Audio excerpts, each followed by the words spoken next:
श्री सीता रामचंद्राय नमः। श्री हनुमते नमः। श्री राधा कृष्णाय नमः। श्री गुरुवे नमः। श्री समस्त आत्मदेवताय नमः। सभी भक्तों के हृदय में विराजित उस सच्चिदानंद परमात्मा को दंडवत प्रणाम। प्रभु चरित्र सुनिवे को रसिया, राम लखन सीता मन बसिया। आचार्य तुलसीदास जी के आराध्य प्रभु श्री राम, लक्ष्मण और माता जानकी हैं। प्रभु कौन? प्रभु वह जो इस ब्रह्मांड का संचालक है, जो अगम है, अगोचर है, सर्वशक्तिमान है, जिसे मूल रूप से कभी भी किसी नर, देवता, ऋषि या अन्य योनि के व्यक्ति ने कभी नहीं देखा और ना ही कभी देख सकेगा। वह प्रभु जो इस अखिल ब्रह्मांड के कण कण में व्याप्त है, वह सर्वव्यापक और सर्वशक्तिमान है। इस अनंत सत्ता में उसकी उपस्थिति हर समय, हर जगह और हर एक वस्तु, व्यक्ति और स्थान में व्याप्त है। वही चराचर है, वही जड़ है, वही चेतन है। देव, दनुज, नर, नाग, खर, प्रेत, पितर, गंधर्व सब कुछ वही है। उसकी एकमात्र कल्पना से ही इस जगत की उत्पत्ति हुई है और यह सारा ब्रह्मांड उसी का रचा हुआ एक खेल मात्र है। प्रलय और सृजन सब कुछ उसी के हाथ में है। हम सिर्फ पृथ्वी के बारे में ही थोड़ा बहुत जानते हैं। आकाश और पाताल की बहुत अल्प जानकारी हमें वैज्ञानिकों ने यहाँ दी है। उस प्रभु की विशालता और विस्तार को पाना हजारों जन्मों तक संभव नहीं। हमारी धार्मिक मान्यताओं के अनुसार ईश्वर के जितने भी चरित्र हमने देखे, सुने और पढ़े हैं, वे सब उसी अनंत की ऊर्जा का एक अंश मात्र हैं। कौरव और पांडवों के युद्ध में जब भगवान श्री कृष्ण ने अर्जुन को अपना विराट स्वरूप दिखाया था, वह भी उस अनंत परमपिता का एक छोटा सा अंश था, जिसमें अनंत आकाश गंगाएं, अनंत पृथ्वियाँ, अनंत समुद्र इत्यादि सम्मिलित थे। अर्जुन उस स्वरूप को अपनी सामान्य आँखों से नहीं देख सका था। इसके लिए भगवान श्री कृष्ण ने उसे दिव्य दृष्टि प्रदान की थी। वही प्रभु जब धरती पर अवतरित होते हैं तो कुछ विशेष प्रकार की लीला करते हैं। इसलिए जब उसने त्रेता युग में भगवान श्री राम के रूप में अवतरण लिया, तब उसने मर्यादा का एक ऐसा स्तंभ स्थापित किया जिसे आज तक कोई पार नहीं कर सका। जब प्रभु नर रूप में पृथ्वी पर आकर अपनी लीला का संपादन करते हैं तो उनका कुछ चरित्र बन जाता है। चरित्र वास्तव में किसी व्यक्ति का जीवन भर किए गए कार्यों का प्रतिबिंब है, जिसके आधार पर हम यह निर्धारित करते हैं कि उस व्यक्ति का चरित्र कैसा था। प्रभु श्री राम जी का चरित्र बहुत ही विशिष्ट है, जिसमें मानवीय जीवन के समस्त पहलू समाहित हैं।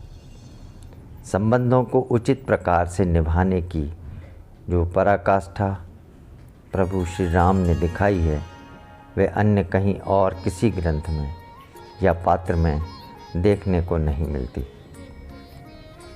माता पिता, गुरु की आज्ञा और आदेश, भ्रातृ प्रेम, मित्रता, शत्रुता, प्रेम, दया, करुणा, शील, सौंदर्य, शक्ति, क्षमा इत्यादि का निर्वहन जिस अनुशासन में बद्ध होकर प्रभु श्री राम ने किया है, वह अत्यंत ही निर्मल और प्रीतिकर है।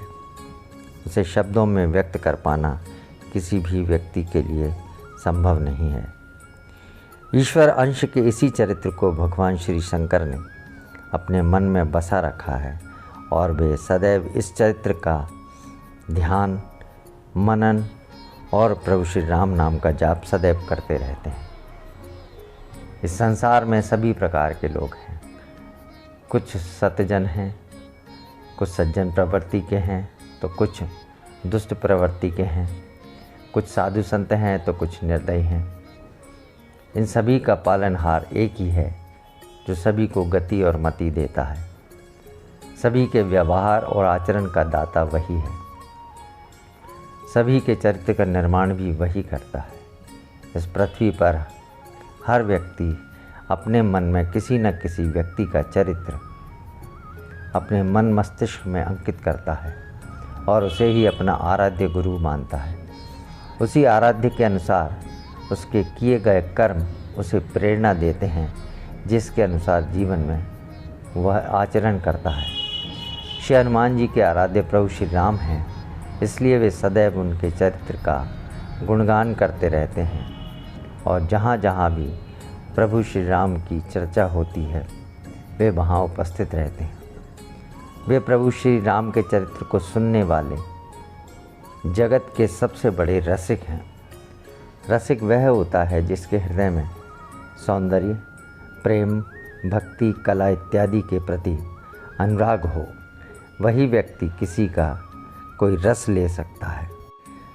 रसिया यानी रस का पान करने वाला। श्री हनुमान जी प्रभु श्री रामचंद्र जी के चरित्र को सुनने के रसिया हैं। वे सिर्फ उनके गुणों और कार्यों का ही रसपान करते रहते हैं। वस्तुतः रस में न बीज होता है और न गुठली न छिलका। इसी प्रकार श्री राम के चरित्र में काम, क्रोध विषयों की ना तो गुठली, छिलका और बीज है और ना ही उसमें कोई अन्य अशुद्धि। उनका चरित्र तो शुद्ध रस है, जिसको जितना पिया जाए उतना ही कम है। उसका पान तो अमृत के पान सरीखा है। इसलिए श्री हनुमान जी सदैव प्रभु श्री राम नाम के यश का और उनके चरित्र का अपनी श्रवणेंद्रियों से सदा रसपान करते रहते हैं। उनके हृदय में सदैव प्रभु श्री राम, लक्ष्मण जी और माता जानकी सदैव विराजित रहते हैं। उनकी सबसे अच्छी और मनोहारी छवि श्री हनुमान जी के हृदय में अंकित है और वे सदैव उसी छवि का ध्यान करते रहते हैं। जैसे वर्तमान में जब भी कोई व्यक्ति सोशल मीडिया प्लेटफॉर्म पर जैसे फेसबुक, व्हाट्सएप, इंस्टाग्राम, ट्विटर आदि पर अपनी सबसे अच्छी फ़ोटो डालता है, चाहे देखने में वह कितना ही कुरूप हो, किंतु अपनी फ़ोटो वह सबसे सुंदर ही डालना चाहता है ताकि लोग उसे पसंद करें और इसमें वह आत्मसंतुष्टि भी अनुभव करता है। वही छवि उसके हृदय में अंकित हो जाती है जिसे वह श्रेष्ठ समझता है। इसी प्रकार माता जानकी, भैया लक्ष्मण और प्रभु श्री राम जी की सबसे अच्छी छवि श्री हनुमान जी के हृदय में विराजित हो गई है। इसका दूसरा प्रतीकात्मक अर्थ भी इस प्रकार से है कि प्रभु श्री राम ज्ञान का प्रतीक हैं, माता सीता भक्ति का और भैया लक्ष्मण वैराग्य का प्रतीक है। इस प्रकार श्री हनुमान जी के हृदय में ज्ञान, भक्ति और वैराग्य तीनों ही निवास करते हैं, जिसके कारण उनका संपूर्ण जीवन ही भक्तिमय हो गया है। श्री हनुमान जी के हृदय में प्रभु श्री सीताराम, लक्ष्मण जी की सबसे सुंदर छवि राम राज्याभिषेक की विराजित है, जहाँ किसी प्रकार का कोई व्यवधान या अवरोध नहीं, जहाँ प्रसन्नता, आनंद और सुख सबके हृदय में विराजित है। अवध का कोई भी व्यक्ति दुखी नहीं है, सबके मन हर्षित हैं, सभी प्रफुल्लित हैं। ज्ञान, भक्ति और वैराग्य का ऐसा स्वरूप कहीं और देखने को नहीं मिलता है। श्री हनुमान जी जैसा भक्त और उपासक इस सृष्टि में दूसरा कोई और नहीं है। उनका संपूर्ण जीवन सदैव दूसरों के कल्याण में ही लगा हुआ है। प्रभु श्री राम की गाथा उन्हें इतनी अधिक प्रिय है कि वे उनका नाम सुनते ही तुरंत उस स्थान पर पहुंच जाते हैं जहां राम कथा शुरू होती है। सृष्टि के सबसे बड़े रसिक श्री हनुमान जी ही हैं, जिनके हृदय में प्रभु श्री राम, माता जानकी और भैया लक्ष्मण सदैव निवास करते हैं और वे उनके चरणों का सदैव ध्यान करते रहते हैं। इसीलिए संत श्री तुलसीदास जी ने लिखा है कि प्रभु चरित्र सुनिवे को रसिया, राम लखन सीता मन बसिया।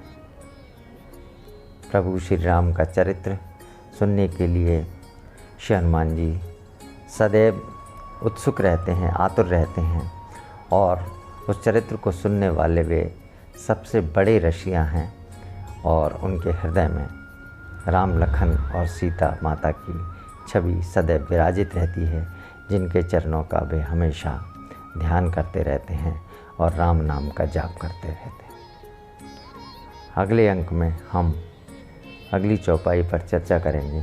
तब तक के लिए जय जय सिया राम, जय जय हनुमान।